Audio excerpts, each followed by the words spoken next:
24 de abril. Livres do pecado pela graça.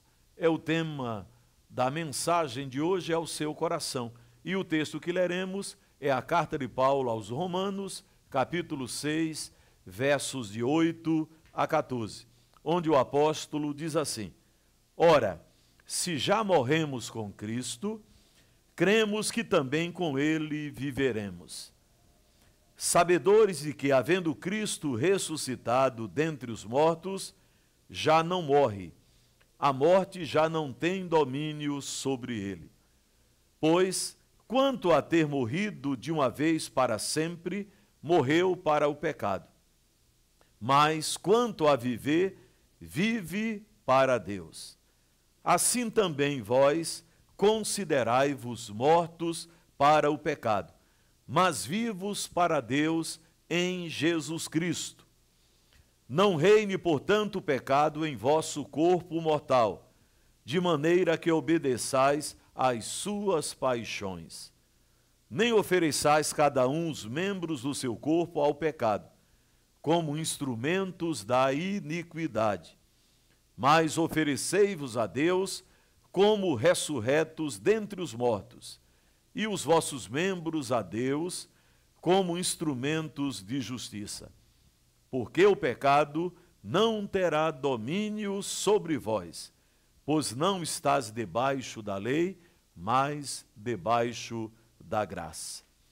Fomos livres do pecado pela graça. Graça é favor imerecido. Deus, no ato de profunda misericórdia e profundo amor, alcançou a nossa vida para nos libertar, para trazer a salvação e para perdoar os pecados da nossa vida. O apóstolo Paulo, escrevendo aos crentes de Roma, ele deixa claro que nós já morremos com Cristo. Espiritualmente, nós morremos com o Senhor Jesus, mas também com ele nós viveremos. Então, morremos, ressuscitamos com ele para uma nova vida. Tudo isso é feito da graça de Deus que nos alcançou, do seu amor que transformou a nossa vida, que nos alcançou no presente para a eternidade. Então, Paulo diz que, sabedores de que, havendo Cristo ressuscitado dentre os mortos, já não morre aquele que está nele. Podemos até morrer a morte natural, mas não morreremos a morte espiritual, porque há vida no Senhor. Então é isso que Paulo afirma. Aqueles que têm Cristo como seu Salvador têm vida.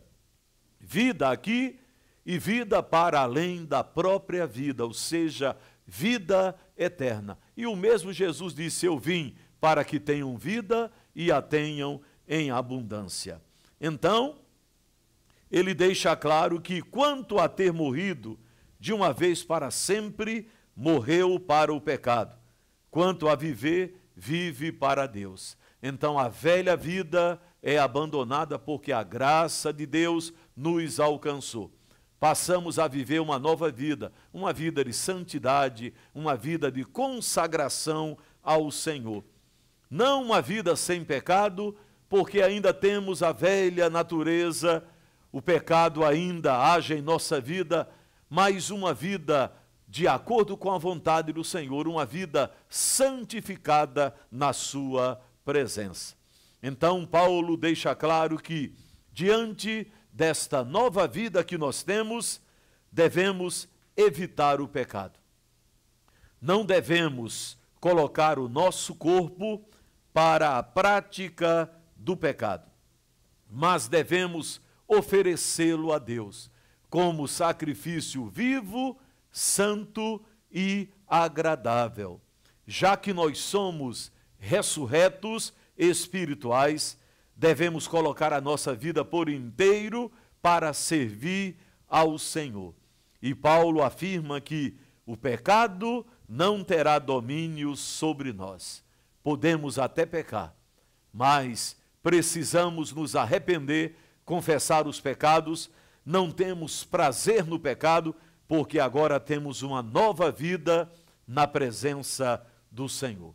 Que Ele nos ajude a viver uma vida de santidade, uma vida de consagração, uma vida de serviço ao